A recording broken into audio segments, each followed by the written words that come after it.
Well, if they want zero emissions, why don't they just go nuclear? But, why don't we start by talking about the fact that Australia's got the highest uranium source? Well, maybe somebody should tell Albo that. 100%, and that leads us. Thank you for that, Natalie. We're on the same wavelength. In Lithgow, they thanks for this addition, Topher.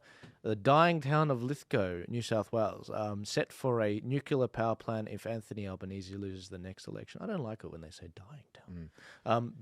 Now this is a little bit of clickbait. This hasn't actually been confirmed. This comes out of an interview on 2GB where the energy minister was being quizzed and by Ben Fordham, who does great work, by the way. Shout out to Ben Fordham.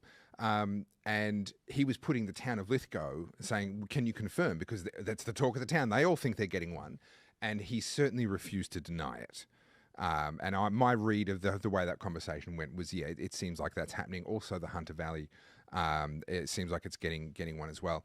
So it seems as though we're beginning to see some specifics. And one of the things that's always annoyed me about this nuclear debate, well, two things. Firstly, it's been going on for 30 years, and I get really annoyed when people say it takes 15 years to build a reactor. Well, if you'd gotten started when the debate started, we wouldn't even be having this conversation, would we?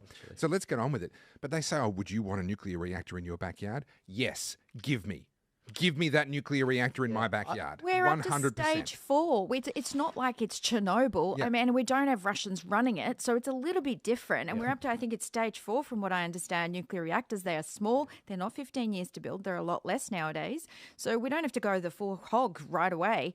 But gosh, you want the zero emissions? Bring on nuclear power. Yeah, and I don't agree with the French on anything, but they don't have mail-out ballots, which is good.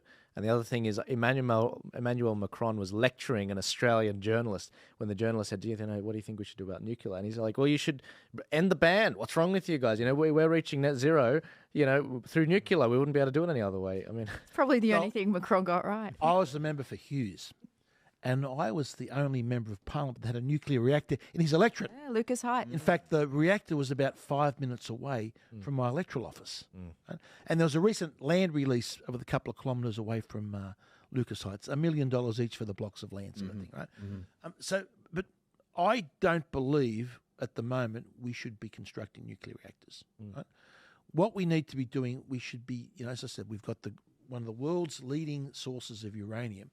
We should be trying to develop the technology here in Australia to build the next generation of nuclear reactors. So we just don't have sort of control of the uranium, that we also have control of the technology as well. That's where the investment should be, right? Now we're not, and it is true, it will take at least 15 years to build a nuclear reactor. Firstly, you've got to repeal that legislation through the Parliament.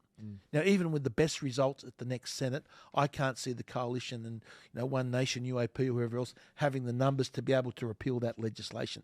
So that gets us into another 6 years until you've got the potential. And then you've got to go on to find a site, to construct it. So it really is 15 years. We don't have the time the way our ageing coal fleet is falling over, right? We should be now investing in our replacing those aging coal-fired power stations with new coal-fired power stations. Yes. And then putting our investments into the developing the nuclear technology down the track that we can roll it out in 15 to 20 years at the technology that will be then, not what it is today. And just one thing, remember, the reactor in my electorate, the country that had to build it, Argentina. We didn't have the technology here in Australia. We had to go to the Argentina to get the technology to build that reactor.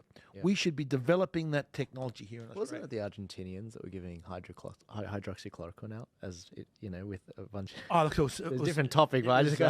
It was many countries sort of thing. That, they were doing ivermectin as well. Yeah, there's some great studies that came out of Argentina and Brazil down there that showed that it worked. But he said that's another subject. Another subject. I was going to say on the nuclear thing, I think it was 2018, Alan Jones, but before he was deplatformed off 2GB and then obviously deplatformed off Sky News, which we'll talk about later, he was saying that even the Russians have got this right. They literally build them on these barges and they can float it up to sort of cold areas of Russia in the north.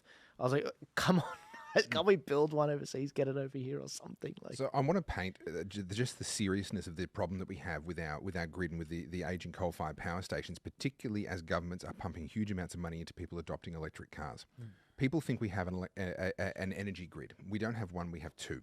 We have the electricity grid, and then there's gas as well, but I kind of roll that in with electricity. There is the hydrocarbon energy grid, diesel, petrol, and a little bit of LPG.